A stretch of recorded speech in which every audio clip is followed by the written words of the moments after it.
What's up mga besh? So for today's video, nakabudol tayo ng sapatos. Kaya let's see kung gaano siya kaganda.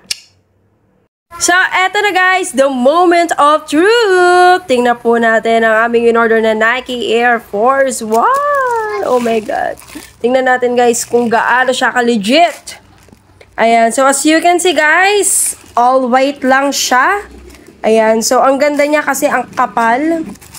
Nakatahi. And of course, tingnan nyo naman ang outer sole niya, guys. Napaka-solid. So, sabi nila, all white daw to sa loob ng bahay. Pero pag lumabas ka, nag-iiba-iba siya ng kulay. So, let's see. Hindi ako naniniwala sa mga sabi-sabi. Kaya tingnan na natin. Maghanap na tayo ng araw. Let's go! Yan, guys. Nakikita nyo ba, guys? Nag-iba na siya ng kulay. So, kanina yung sintas natin, walang kulay, di ba? Ngayon, nagkaroon na siya ng mga twinkle-twinkle dito. Star. Dito naman, nagkaroon na rin siya. So, hindi masyadong mabilis yung pagkulay niya kasi nga guys, makulimlim ngayon dito sa labas. Ayan, so medyo matagal lumabas yung kulay niya. Pero, napaka-visible na niya guys. Oh my God. Napakaganda. First time ko na magkaroon ng ganito sapatos. Ayan, so kailangan kasi talaga ma-expose siya sa araw talaga or kung meron ko mga UV lights, ayan, pwede. Oh my God, ang ganda. Talagang kumulay siya.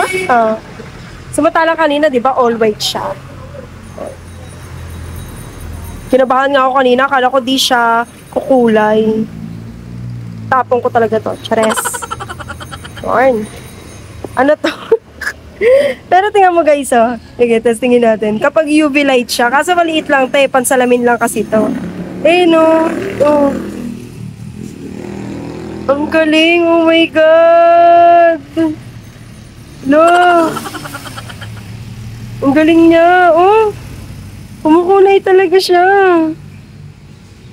Galing. Oh. Ganyan kasi talaga yung kulay niya guys kapag nababa talaga siya ng matagal sa araw. As in. Oh my God! Ang galing mga kapuding! Charot. Sige, try nga ulit natin pumasok sa loob. Para malaman natin guys. So, sige, yan. Baka sabihin nyo kasi may filter. May mga effects. Tingnan natin kung babalik siya sa dati. Sa dati ng anyo. Sa dati ng anyo. Ayan na, unti-unti na siya nagbabago, nawawala na yung ano niya.